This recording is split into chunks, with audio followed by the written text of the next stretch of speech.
this has got to be one of the weirdest weeks of NFL football I have ever seen. First of all, we had a team nearly stay undefeated, but you got to hold on to the football. Instead, he gets called for holding. The Bengals get absolutely smashed, and I think a team won without having a single passing yard in the second half. Yeah, that happened. And something else happened, Josh, on a Sunday night. This game ended in a tie. The Micah Parsons Bowl ends in a 40-40 tie. So wait, the Packers didn't win, the Cowboys didn't win, but neither team lost. What? The funny thing is, tell me if you feel the same way. I feel like the Cowboys, even though the score did not indicate, obviously, win-loss, to me, that's a win for the Cowboys and a wash for the Packers. I hate getting into this whole moral victory discussion. I really hate it because there's no such thing as a moral victory or a moral loss.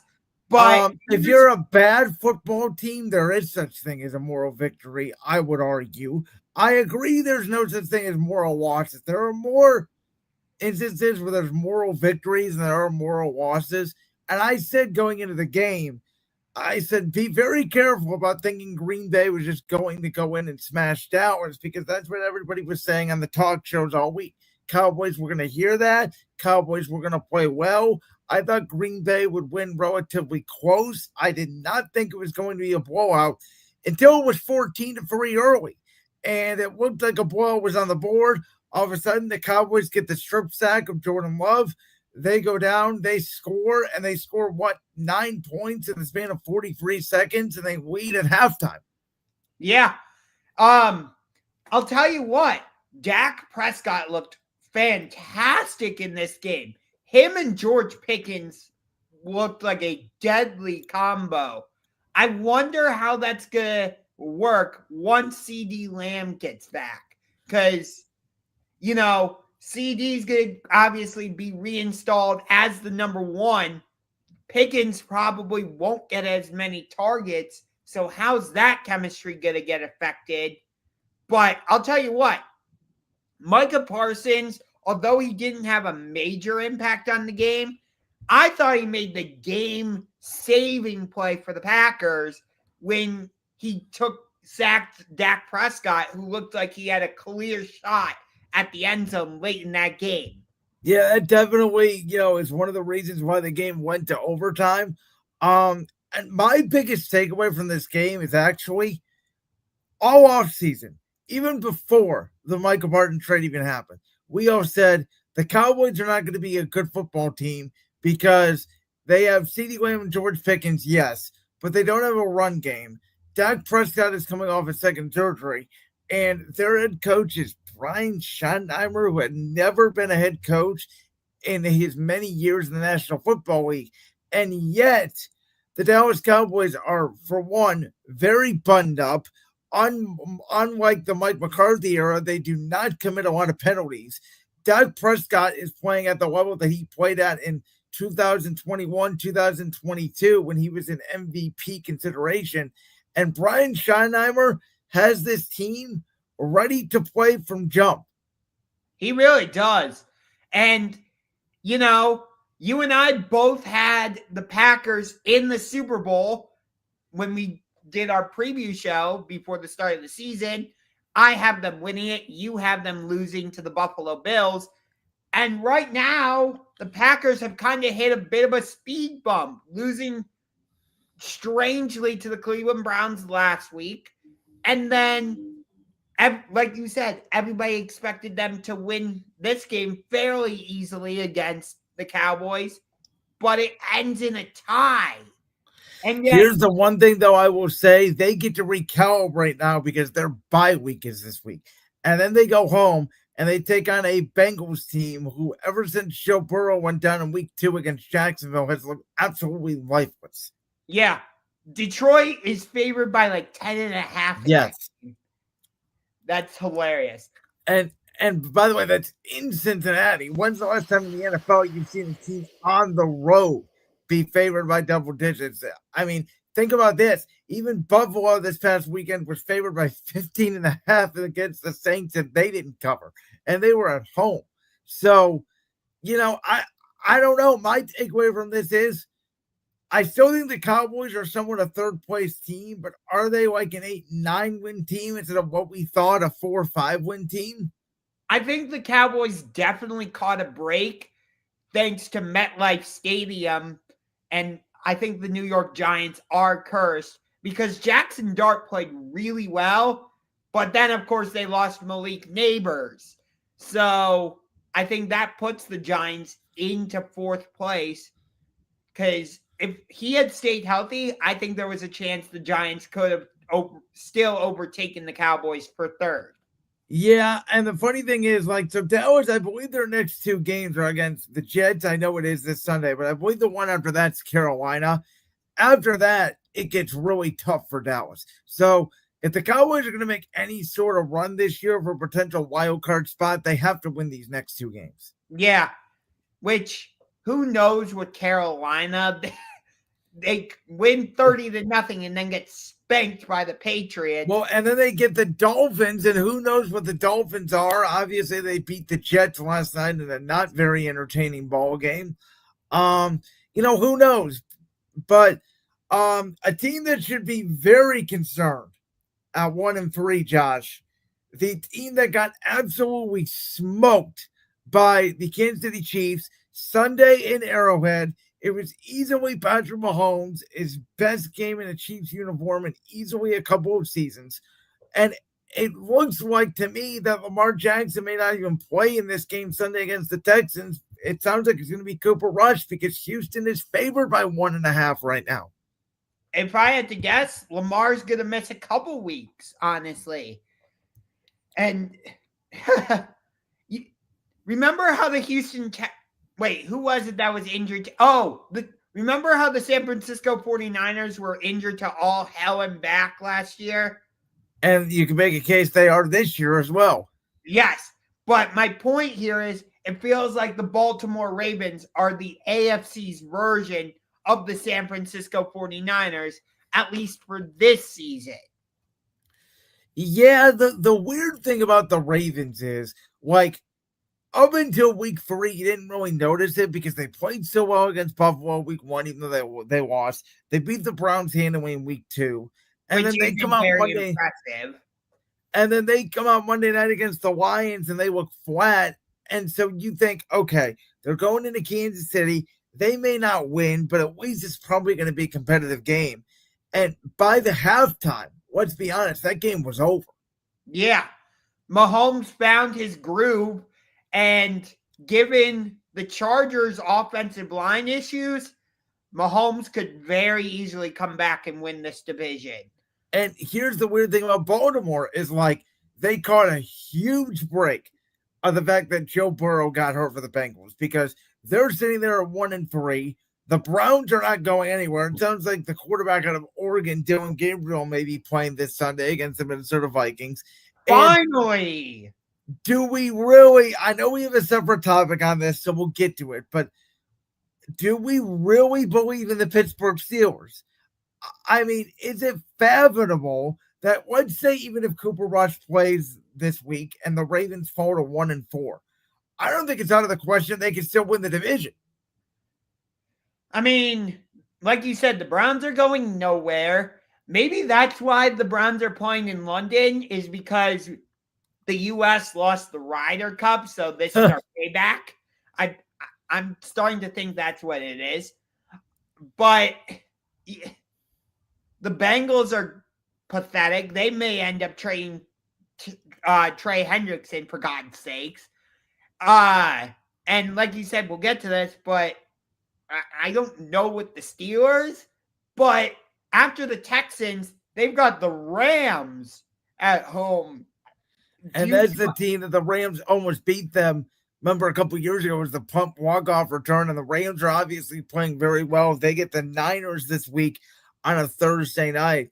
was that I said going into the year, that's one of the reasons why I had the Ravens as a wild card team at 10-7. It's one of the reasons why I did not have them winning the division because of this murderer's row of a schedule. Are you surprised? I think one of the earliest trends so far in the NFL season is the running backs that went crazy last year. Saquon Barkley, Josh Jacobs, Derrick Henry. They are not having the success they had a year ago. It seems to me like Baltimore, as soon as they get behind right now, they are immediately panicking and stop giving Derrick Henry the rock. I think a lot of that is because teams are making adjustments with a lot of these great running backs, whether it's Saquon, whether it's Josh Jacobs, because I would consider him to be one of the great running backs currently, or King Henry, for that matter. Teams are stacking the box more and saying, no, you're not beating us. Which with the Ravens, that's usually a bad recipe because Lamar can beat you with his legs or with his passing ability, but that hasn't really been the case this season. And he's also been hesitant to run. I've noticed that in games too, where it feels like there's open lanes and he's still dancing, trying to find a potential receiver open down the field instead of just taking off. I haven't seen him be as effective of a runner since the week 1 game against Buffalo. Again, maybe the hamstring injury's got something to do with that because he went out of the game. He popped up real quick on that injury. He did not look like he was favoring anything. Yeah, I agree. But the only reason the Ravens are ahead of the Browns is because they beat them week 2. Think about that. The Ravens have the same record as the Browns. You're right. Does that say more about the Browns or does that say more about the Ravens? That definitely says way more about the Ravens, who, believe it or not, the Ravens have had a historic defense since they became a franchise in 1995, I should say. We all remember the 2000 defense that won the Super Bowl. They are almost second to last or dead last in every single category. At Deke Bay, the defensive lineman's out for the year. Roquan Smith, the middle linebacker, is going to be out multiple weeks. Marlon Humphrey went down. Their defense is being put together by duct tape right now, and I think that's the bigger story because until like 3/4 of the way through last year, if you remember, their defense was also getting torched. Yeah. I think losing Mike McDonald has had a bigger impact than we thought. For sure. I mean, listen, I'm going to get to this in a little bit. I think you were right on Seattle. I don't understand them, and I'll get to that when we get to our other takeaways, but I think you're right. I think Baltimore is clearly missing Mike McDonald. Yeah, and their new defensive coordinator, I think his name's Zach Orr, if I'm not mistaken. Correct. He was a former linebacker for the Ravens. Yeah. Like, you have the pieces when they're healthy, and yet it's not clicking. Ray Lewis, Terrell Suggs, and Ed Reed must be looking at this defense and going, what the hell is this? Well, Kyle Hamilton's also been banged up the whole year, so they are literally missing like the best 3 to 4 players on that defense. Like I said, Ray Lewis especially has got to be looking at this and being like, what the hell is this? This is not Baltimore Ravens football. Speaking of what the hell was this, that was my reaction the whole second half of this Eagles-Buccaneers game that took place on Sunday. And the Eagles offense over the last 4 halves of football, I can't explain it to you. The first half of the Rams game and the second half of the Bucks game, they can't move the ball if they wanted to. And the second half of the Rams game and the first half against the Bucks game, they couldn't be stopped. Yeah, this has to be one of the most confounding and confusing 4-0 teams I have ever seen. Because you got like A.J. Brown tweeting, Bible verses or whatever. Now that I don't really care about, to be honest with you. I think the media is making that a bigger story than what it should be. I get it. A.J. Brown last week had 2 catches for 7 yards, and he is a wide receiver. I understand that whole perspective. But it is also not like outside of week 1, they're not trying to get him the ball. He had 8 targets in week 2. He had 9 targets in week 3, and he had 10 targets in this game against Tampa. The problem from what I'm seeing is what the Rams did in the first half and what the Bucs did in the second half of that Eagles game was, number one, Lane Johnson once again goes out. Kevin Steen, our right guard, went out on Sunday as well. So there's a whole new right side of the offensive line in there. And they are sending 10 players on a blitz. They are saying, we are stopping Saquon Barkley, Jalen Hurts. We're going to leave your receivers one-on-one on the outside. And the Eagles' offensive line, which has been elite, it's been top two, I would argue the number one offensive line in the NFL, really over the past decade. They have not done a good job this year at picking up pressure. It's forcing Jalen Hurts to get rid of the ball more quickly. It's forcing him to be inaccurate.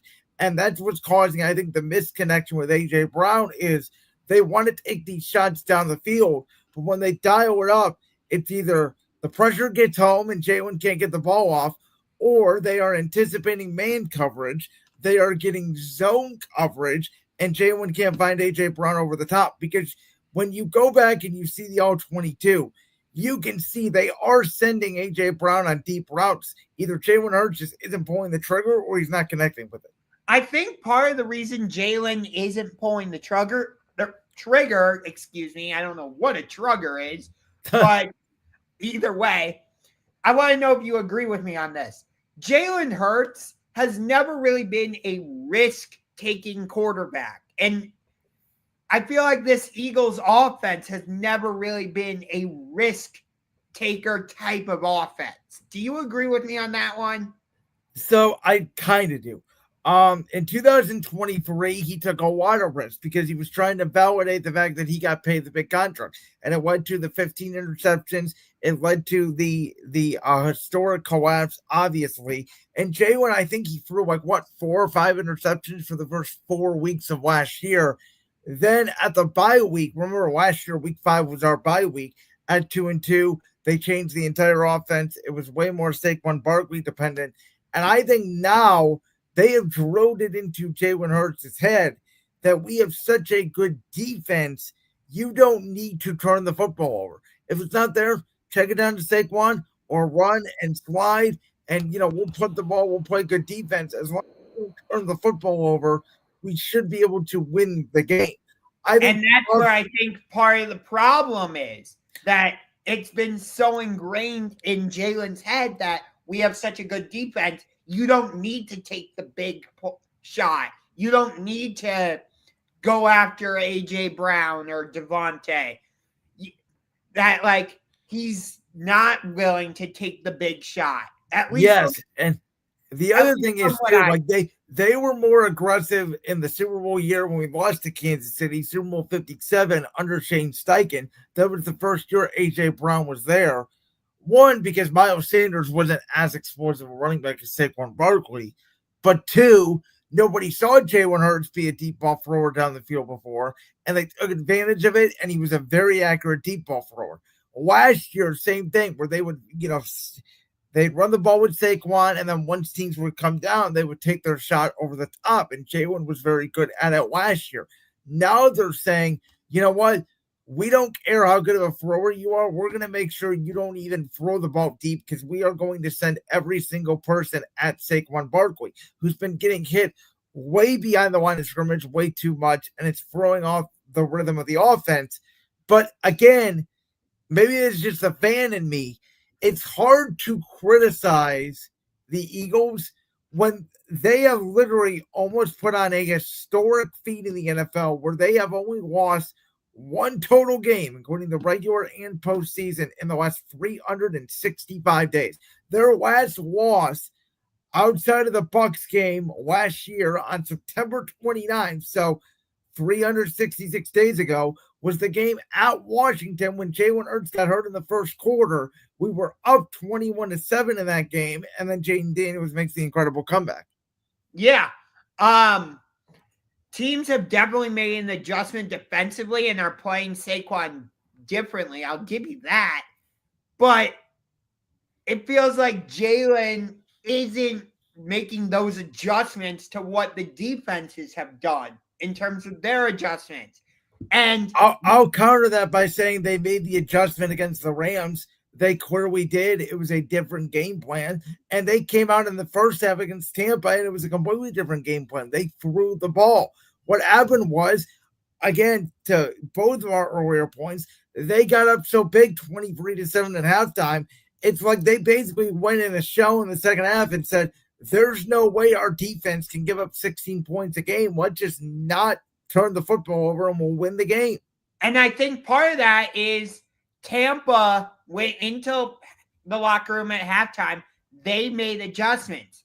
You guys, I felt like, did not counter those adjustments. And I agree with that. However, I will say this. The only way the Bucs technically scored 2 touchdowns in the second half were on 2 fluky long plays by Baker Mayfield. Because if you think about it, their 2 touchdowns in that game was the incredible throw to Ibuka, which Reed Blankenship mistimed his jump on her. That would have probably been an incomplete pass. And the other one was when Baker just bought time in the pocket, shrugged off a couple of potential sacks, and threw the ball down the left sideline to Rashard White. Those 2 big strides are the only way Tampa Bay scored touchdowns the entire game.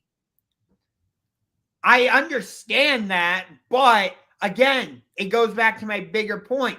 Tampa made adjustments, and you guys did it. I agree, but again, it goes back to the Eagles' point, which was they can make all the adjustments in the world they want, even if it did come down to a final possession and defense stop. They felt like they were in control of the game. And this team now, in my opinion, against very quality opponents, Kansas City, the Rams, and Tampa now back-to-back weeks, they have shown different ways to win. They can show we can throw on you early, we can throw late, we can run late, we can win with defense. They are basically turning into, Josh, last year's Chiefs, which is they're going to be ridiculed. Everybody's going to say they're not that good because they're winning all these one-possession games, or they're a lucky team, but yet they just keep on winning. Right. I'm not trying to say that they're a fluky 4-0 to start the season. That's not what I'm trying to get at here. But like I said, they are one of the most confusing and confounding 4-0 teams. It makes no sense. It feels like they are missing Kellen Moore more than we initially thought. You knew it was going to be a big loss. Kellen Moore. I liked Kevin Patullo, but I was if you recall, to the Super Bowl, I said I thought it was a mistake for Kellen Moore to take the Saints job. I wanted Kellen Moore back. Now, again, I think the offense is going to take time because if you remember, I keep pointing to this. Everybody keeps forgetting that last year's Eagles started off 3-2, and they almost lost to Deshaun Watson's Browns in Week 6. This Eagles team did not take off last year till Week 7 when they pummeled the Giants and Saquon Barkley's return to the Meadowlands. Yes, that part is true. I get it. And you saw it with Detroit. Like, we were, after Week 1, we were like, what is going on with the Lions? And yet they're now firing on all cylinders. Yep.